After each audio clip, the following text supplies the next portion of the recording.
Je vous invite à suivre le texte de ce matin du psaume 126. Psaume 126. Je vous invite à suivre le texte. Cantique des décrets. Quand l'Éternel ramena les captifs de Sion, nous étions comme ceux qui font un rêve. Alors notre bouche était remplie de cris de joie et notre langue des chants d'allégresse. Alors on disait parmi les nations, l'Éternel a fait pour eux des grandes choses. L'Éternel a fait pour nous de grandes choses. Nous sommes dans la joie. L'Éternel ramène nos captifs comme des ruisseaux dans le midi, ceux qui saignent avec larmes, moissonneront avec chant d'allégresse. Celui qui marche en pleurant quand il porte la semence revient avec allégresse quand il porte ses gerbes. Je vous invite à la prière. Père éternel, nous sommes devant à ta parole sainte. Nous te prions pour que nous soyons transformés par ton esprit. Fasse-nous comprendre de façon collective et personnelle les changements que nous devons faire pour être plus semblables à ton Fils. Au nom de Jésus. Amen.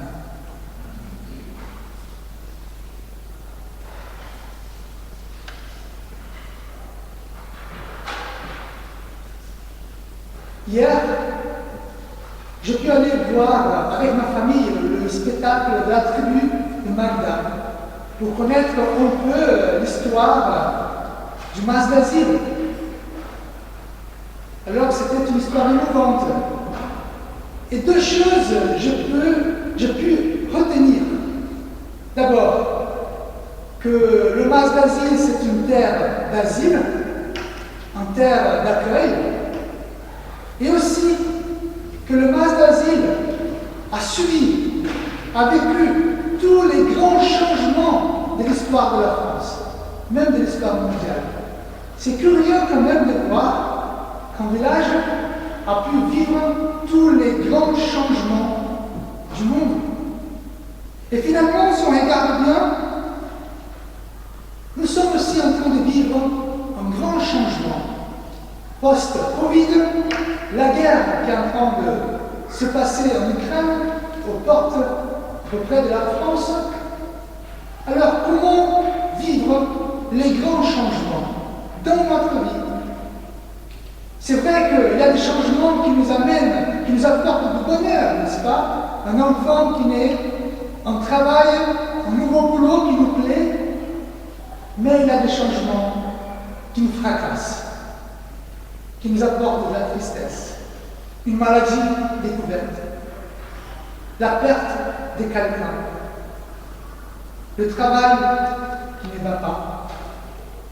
Alors, ce texte, le psaume 126, va nous montrer comment trouver la joie au milieu des difficultés, au milieu des changements et même au milieu de la détresse. Pour que nous puissions comprendre mieux le texte, je voulais vous donner quelques éléments du contexte de ce psaume. En fait, c'est un psaume de degrés, un psaume des montées. Alors ça veut dire quoi? Bon, comme vous le savez, Juda, parce qu'avant le peuple de Dieu a été un seul peuple, un seul royaume, voilà, le royaume d'Israël. Mais à un moment donné, après le roi Salomon, le royaume a été divisé, Israël et Juda. Israël, à cause de l'idolâtrie, il a été fait esclave, et là-bas il est resté.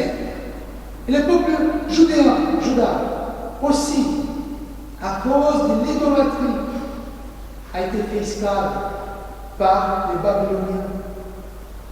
Et 70 ans après, par un miracle, ce peuple a été libéré pour retourner à son pays. y avait une loi, en Exode 23, qui disait le peuple de Dieu, les Israélites, ils doivent rendre culte 3 fois par an au temple ou à la tente. Donc dès que ce peuple exilé rentre à leur terre, les plus fidèles continuent à suivre cette loi écrite par Moïse. Et donc, dans le chemin de leur maison, de leur habitation jusqu'au temple à Jérusalem, il y avait des chants qui ont été chantés. Et voilà, les psaumes 126 en fait partie. Il y a à peu près 15 psaumes, voilà, de 120 jusqu'à 134 sont des psaumes de pèlerins. Voilà. Ils allaient jusqu'au temple en chantant. Mais ce qui est intéressant, surtout pour ceux qui venaient de rentrer de l'exil, c'est que dans ce chemin, ils voyaient les grands changements. Une terre qui a été ravagée. Ils quittent voilà, le premier monde en Babylone, qu'il avait tout pour rentrer à leur pays, où les champs ont été ravagés. Les temples étaient détruits. Il y avait des brèches dans la muraille. Mais le peuple ne perdait pas l'espoir. Et donc, on voit dans ces chants comment trouver la joie au milieu des détresses, au milieu du changement. Et des changements qu'on voit dans le monde, des changements dans la France, des changements dans la vie de l'Église, bien évidemment. Voilà, vous avez vécu avec le pasteur Bernard Bob pendant 20 ans. Et des changements aussi dans votre vie personnelle. Je ne sais pas ce que vous traversez aujourd'hui, mais s'il y a des changements difficiles, souvenez de ce psaume. Et dans ces psaumes, nous pouvons trouver deux images, 2 grands tableaux qui nous montrent comment trouver la joie. En fait, si j'allais bâtir un temple ou une église, j'allais mettre ces psaumes-là. Pourquoi? Parce qu'il y a 2 grands tableaux. Un tableau qui parle de la libération, de la puissance de Dieu. C'est un peu comme le tableau là de Eugène Delacroix, la libération, la liberté qui guide les peuples. Ça montre à Dieu qui libère son peuple. Mais de l'autre côté, il y a un autre tableau, un peu plus sombre. C'est un peuple qui travaille dur. C'est la sémence. Et donc, je voulais un peu développer ces 2 tableaux. Et j'espère que par le Saint-Esprit, on puisse trouver des pistes pour qu'on puisse être joyeux, même au milieu des changements difficiles. Voilà le premier tableau. Quand l'Éternel ramena les captifs de Sion, nous étions comme ceux qui font un rêve. Alors notre bouche était remplie de cris de joie et notre langue des chants d'allégresse. En fait, les 3 versets parlent de l'intervention de Yahvé pendant l'exil. En fait, un peuple qui était exilé pendant 70 ans, qui ne pouvait pas sortir parce que le peuple babylonien était plus puissant, mais que, par la puissance de Dieu, par l'intervention divine, tout a été changé. Et peut-être on va se dire, alors pourquoi le peuple a été exilé? Ce n'était pas juste. Le peuple de Dieu. Mais là, si on regarde l'histoire, on voit que c'est un peuple qui a amené des idoles devant l'Éternel. Même les prophètes vont utiliser cette action, cette idolâtrie, ils vont utiliser le mot adultère. Et on pourrait dire aussi, mais Dieu il n'a pas eu la patience, il n'a pas pardonné le peuple. Mais Dieu a envoyé plusieurs prophètes à plusieurs reprises pour avertir le peuple. Et le peuple n'a pas changé. Donc, cet exil a été une manière de corriger le peuple. Un peuple qui a trahi Dieu. Et Dieu a été fidèle à son alliance, à préserver le peuple et à libérer. Donc le psalmiste parle de la joie immense et du grand soulagement que le peuple a vécu.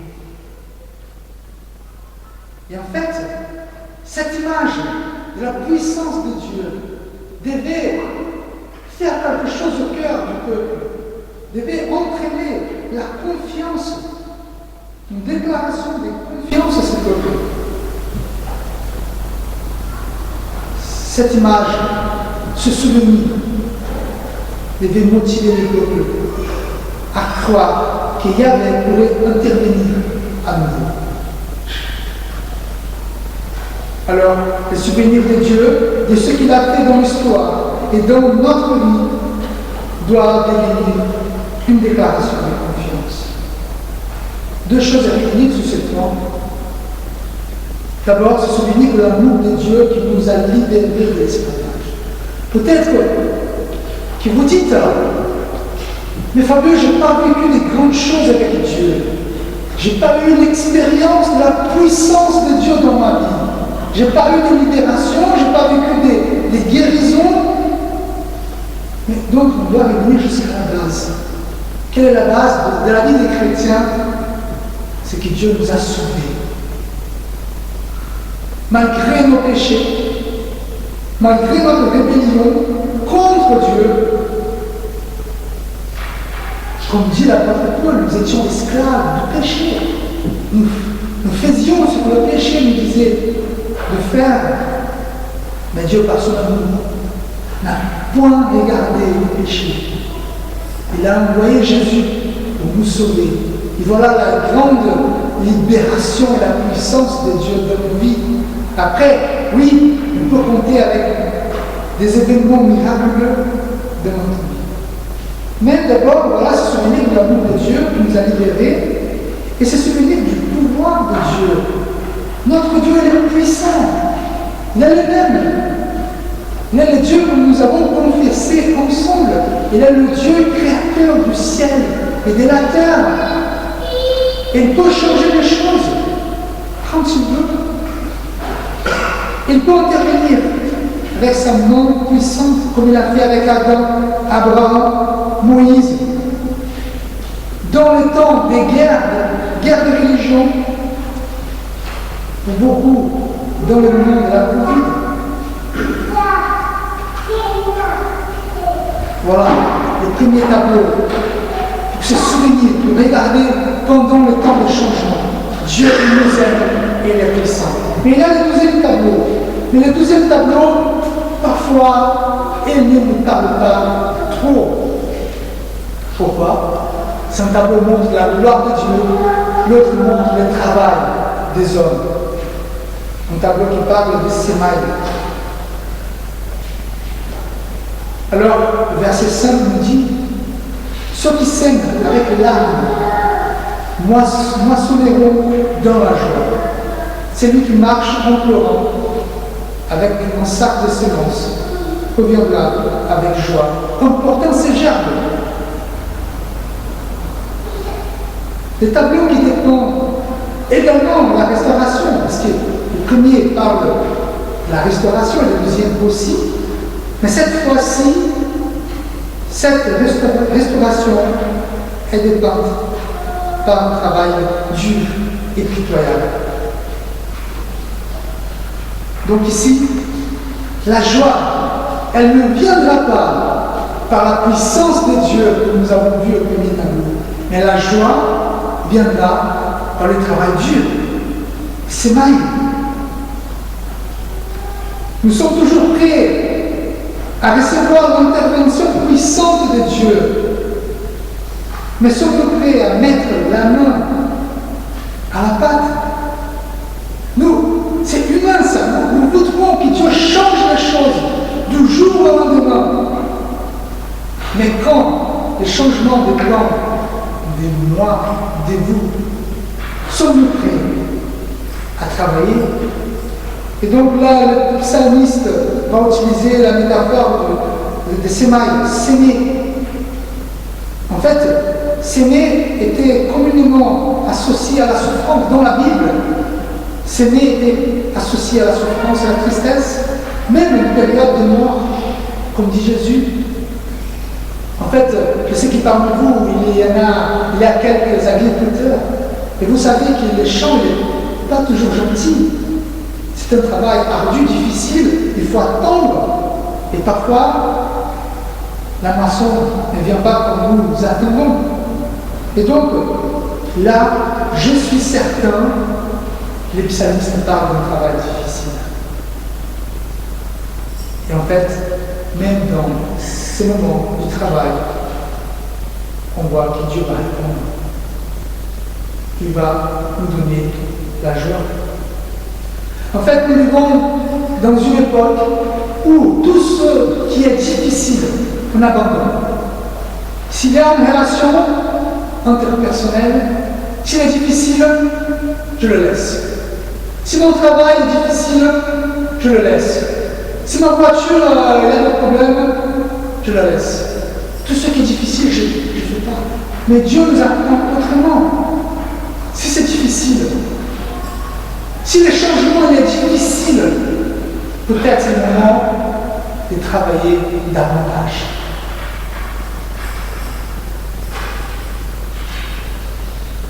Je vous invite à retenir deux choses du 12e tableau.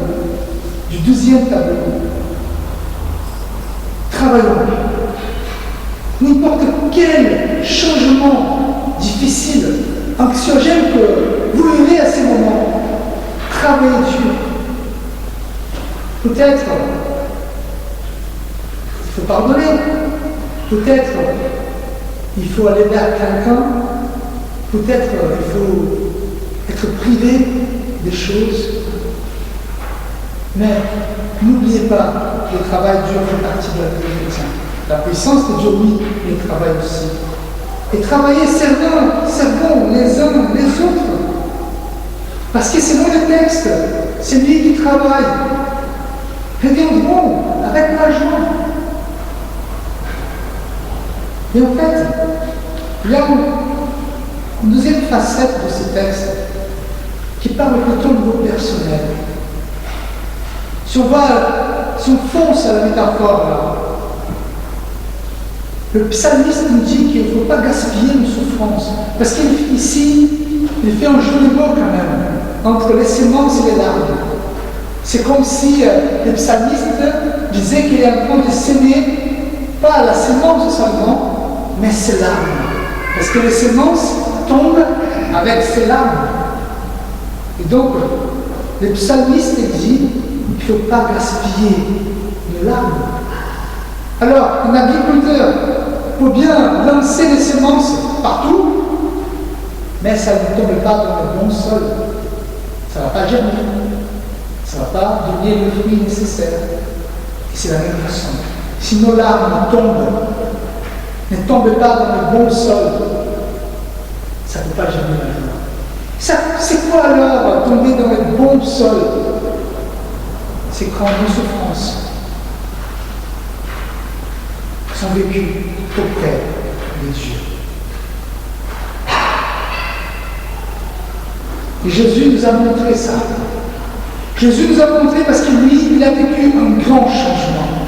Il était au ciel, à la droite de Dieu, avec la Trinité divine, jusqu'au moment, par la souveraineté de Dieu, il décide de descendre sur cette terre pour vivre la vie des hommes, pour connaître les privations, pour connaître la trahison, pour connaître la douleur, mais pour connaître aussi la joie, l'amour.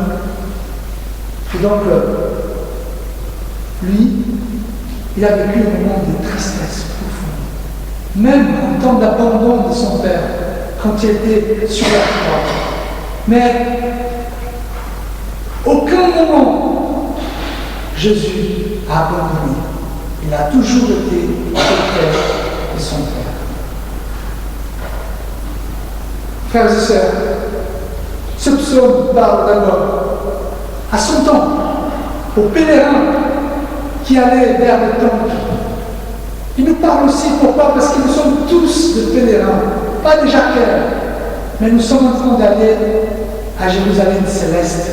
Nous sommes dans un voyage jusqu'au ciel. Et dans ce voyage, nous aurons des moments difficiles. Et ce psaume doit nous encourager. Premièrement, à nous rappeler que notre Dieu, il est puissant, il nous aime. Et deuxièmement, que nous devons travailler. Parce que le travail, la souffrance auprès de Dieu, c'est l'annonce sûre de la récolte bénie. Je vous invite à la prière.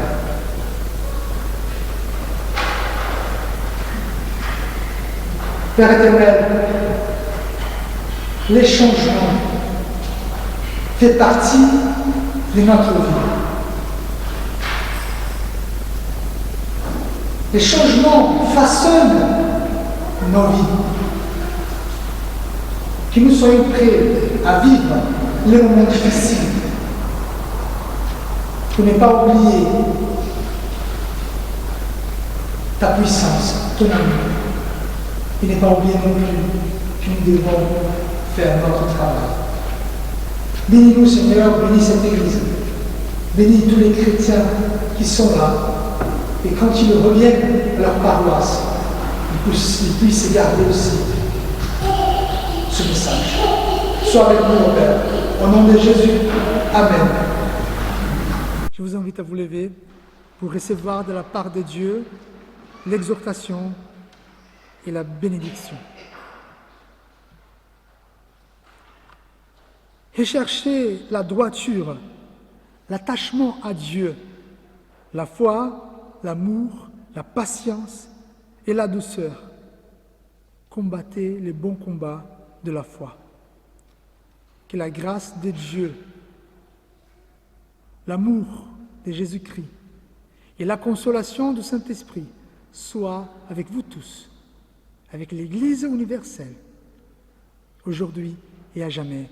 Amen.